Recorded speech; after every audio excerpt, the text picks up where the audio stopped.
ゆっくり海外鉄チャンネルへようこそ。このチャンネルではアジアを中心に世界の鉄道を紹介しているよ。我々が今いるのは安徽省の省都、合肥だ。今回は中国でも珍しい2階建て列車に乗車するぜ。中国の2階建て客車については前回の動画で乗車しているね。2階建て客車は雲南省にしか残っていないと言っていた気がするけど、安徽省でも走っているのかな？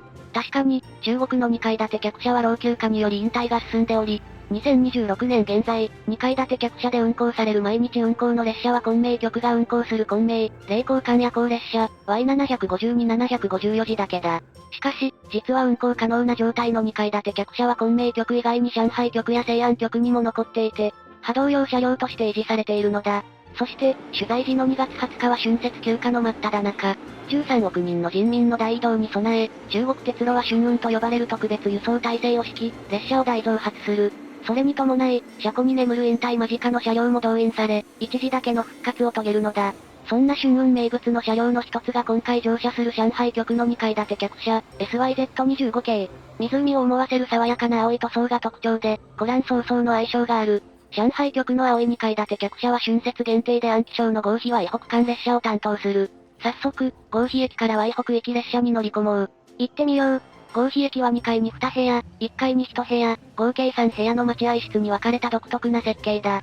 今回の待合室は1階。改札を通り、古線橋を経由してホームに向かう。能力の平や車両に混じってひときわ大きな青い車体が鎮座している。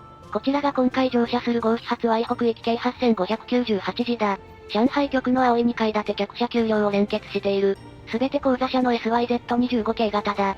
製造年は1993年から95年。鉄道車両の置き換え速度が速い中国においてはかなりの経年車両だ。30年前に製造された車両なんだね。中国の2階建て客車は全長25.5メートル、全高4.75メートル。2022年に引退した2階建て新幹線、E4 系の中間車とほぼ同じサイズだ。2階建て客車はホームから上の部分だけでも4メートル近くの高さがあり迫力満点だぜ。側面が平面なこともあって圧迫感があるね。2階建て客車は JR 東日本の近郊型グリーン車などと似た構造で、平屋の車端部にドアがあり、車両中央の台車間が2階建てになっているぜ。平屋と2階建て部分の間は窓の配置が特徴的だね。そうだな。前回乗車した昆明局の2階建て客車は違和感のない窓配置だったが、この車両はやたらと窓の数が多いような外見だ。この外見の差は階段の配置の違いから来るものだぜ。後で車内も見てみたいね。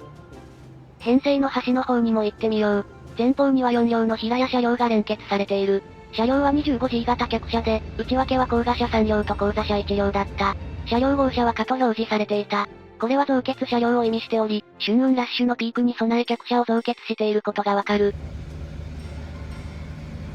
電源車の先には青い機関車が連結されている。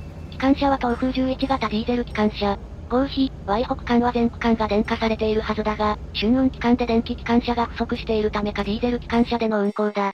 東風11型は非電化路線の主力機の一つで、最高速度160キロの高速性能を誇る。この車両はライトが LED に変更された更新型だぜ。客車と似合う青と白の塗装だね。そろそろ出発の時間なので2階建て客車 SYZ25 系の車内に入ろう。13時20分、列車は帝国通りに合肥駅を出発した。この列車は合肥発 Y 北駅系8598時。停車駅は、豊府、古鎮、宿州、Y 北だ。終点の Y 北には18時に到着する予定だぜ。Y 北までの所要時間は4時間半ぐらいだね。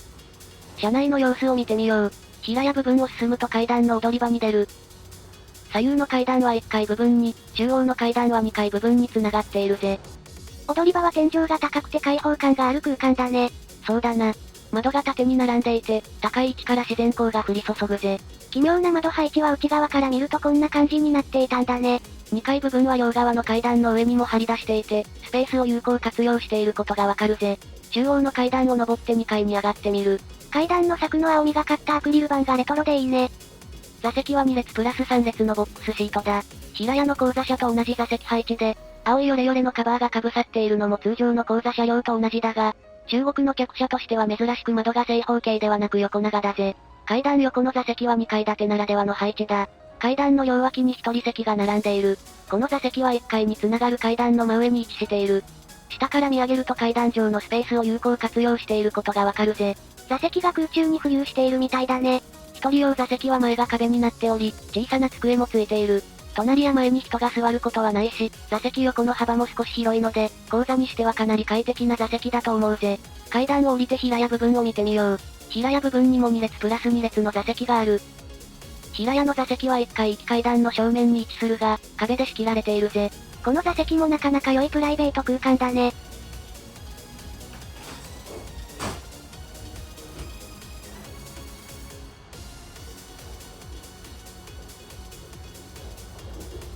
次は階段を降りて1階を見てみよう。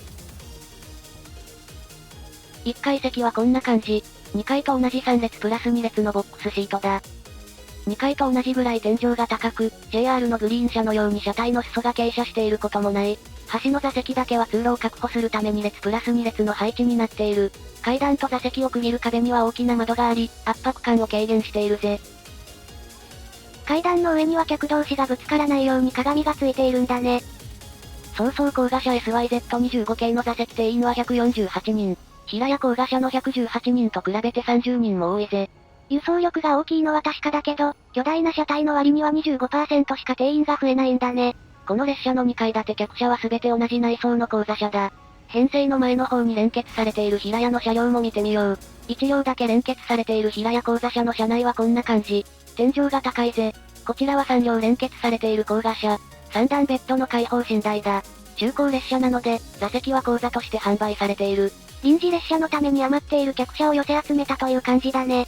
車内の映像は人が映り込まないタイミングを狙って撮影しているのでガラガラに見えるかもしれないが、実際には結構人が乗っていた。取材日は U ターンラッシュの最中なので、上りとなる折り返し列車はさらに混み合い、増欠車両が必要になるのだと思うぜ。列車は頻繁に貨物列車とすれ違う。実は、今回乗車している安徽省北部の南北軸には北京と上海を結ぶ高速線も並走しているのだが、在来線も貨物列車を中心に多数の列車が走行し、春運には客車列車も大増発されるんだぜ。客車列車とも頻繁にすれ違うね。2階席の窓からはいつもより少し高い目線の景色を楽しむことができる。一方、1階の窓は駅に到着する際にホームが間近に迫ってくる様子を見ることができるぜ。中国の鉄道ではなかなか見る機会がない車窓風景だね。合肥を出発後約1時間半で、列車は豊富に到着。反対側にも同じ方面に向かう客車列車が到着した。この列車は通常時にも運行される上海行きの定期列車だぜ。高速列車への置き換えが進んでいるとはいえ、まだまだ客車列車の本数も多いんだね。豊富を出発後すぐ、列車は Y 河を渡る。Y 河は黄河と長江の間を東西に流れる大河で、今回の目的地である Y 北の地名の由来でもある。Y 河は伝統的に河北と河南の境界線とされてきた。この河川を境に南北で文化に違いがあり、北は小麦中心、南は米中心の食文化とされているぜ。重要な意味のある川なんだね。豊富を出発後はおよそ30分おきに安徽省北部の町々で停車する。古鎮駅はひときわ小さな駅だった。ホームは低床なので、これまでホーム下に隠れて見えなかった1階部分の全貌が見えるぜ。紺と白の塗装になっているんだね。春運限定の2階建て客車は現地の鉄道ファンにも大人気で、この列車にも30人ぐらいの鉄道ファンが乗車していた。駅に着くたびに撮影会が開催されているような状況だったぜ。中国の鉄道ファンはここ数年で急増しているという印象があるね。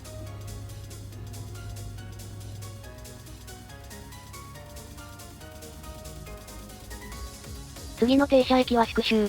ひときわ大きな駅舎が目を引くぜ。2階から見るとホームの屋根が目の前に見えるね。車内の設備を見てみよう。トイレには停車中に使用禁止と書かれている。ということは、昔ながらの汚物を線路に垂れ流す方式なのかと思ったが、実際には更新が行われ現在は垂れ流しではないそうだ。洗面台はこんな感じ。2つの洗面台がある。また、各車両に給湯器もついているぜ。カップ麺を食べるときに使えるね。この列車には食堂車が連結されていないのだが、食料は車内で調達可能だ。2階建て客車は階段があるので車内販売カートを使えないが、買い物カゴを使った簡易版の車内販売が行われており、ジュースや、中国鉄路ではおなじみの赤いカップ麺を入手可能だぜ。階段という物理的な障害を乗り越えてでも車内販売を維持しようという姿勢は日本の鉄道会社にも見習ってほしいね。